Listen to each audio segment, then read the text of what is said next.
1980கள்ல பூமி வந்து சூடாகி கொண்டிருக்கிறது அப்படிங்கிற விஷயத்த வந்து அறிவியலாளர்கள் வந்து சொன்னாங்க. நிறைய சயின்டிஸ்ட் வந்து அப்ப வந்து பேச ஆரம்பிச்சாங்க. அது மிகப்பெரிய ஒரு விவாதத்தை உண்டாக்குச்சு. அப்ப அது உண்மையா இல்லையா என்று கண்டறிவதற்காக ஐக்கிய நாடுகள் சபையின் கீழாக inter government panel on climate change IPCC அப்படிங்கிற ஒரு அமைப்பு வந்து உருவாக்குனாங்க. இந்த அமைப்பு தன்னுடைய முதல் ஆய்வறிக்கையை 1992ல வந்து கொடுத்தாங்க. 91ல கொடுத்தாங்க. 91ல. அந்த ஆய்வறிக்கை என்ன சொல்லுச்சுன்னா, ஆமா பூமி வந்து சூடாகி கொண்டிருக்கிறது. குளோபல் வார்மிங் நிகழ்ந்து கொண்டிருக்கிறது.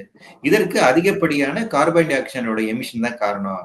நம்ம அட்மாஸ்பியர்ல கார்பன் டை ஆக்சைடு அளவு அதிகரிச்சு போகுது. அதன் காரணமாக இந்த இன்க்ரீஸ் நடந்துகிட்டு இருக்கு அப்படின்னு ஒரு ஆய்வறிக்கை கொடுத்தாங்க. சோ அப்ப அதை தடுத்து நிறுத்தணும் என்கின்ற நோக்கத்திற்காக 1992ல united nations framework convention on climate change அப்படின்னு ஒரு ஒப்பந்தம் உருவாக்கப்பட்டது. இப்ப இந்த ஒப்பந்தத்துல இந்தியா உட்பட 194 நாடுகள் கையெழுத்திட்டாங்க. அமெரிக்கா உட்பட கையெழுத்திட்டாங்க.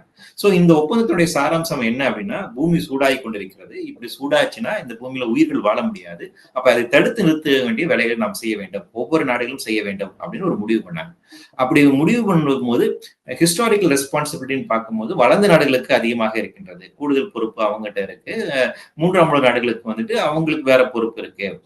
கிளைமேட் ஃபண்ட் கொடுக்கணும், டெக்னாலஜி டிரான்ஸ்ஃபர் பண்ணணும் அப்படின்னு நிறைய விஷயங்கள் வந்து பேசினாங்க. அப்போ இந்த சரத்துக்களை எல்லாம் நடைமுறைப்படுத்தணும் இல்லையா? எப்படி நடைமுறைப்படுத்துறது? நடைமுறைப்படுத்துவதற்காக இதற்கான தனித்தனியான சட்டங்கள் மாநாடு நடத்தணும் அப்படிங்கிறதுக்காக ஒவ்வொரு வருடங்களும் ஒரு முனிசிபல் கான்ஃபரன்ஸ் நடத்தணும் அப்படிங்கிறதுக்காக அந்த ஒப்பந்தம் உருவாக்கப்பட்டது. அப்ப அந்த ஒப்பந்தத்தில் இருக்கின்றபடி கன்வென்ஷன் ஆஃப் பார்ட்டிஸ், அதான் COP. சோ அது ஒவ்வொரு வருஷம் நடக்கும். இப்ப 30வது இந்த மாதிரி கன்வென்ஷன் தான் இப்ப பிரேசில்ல வந்து நடந்திருக்கு.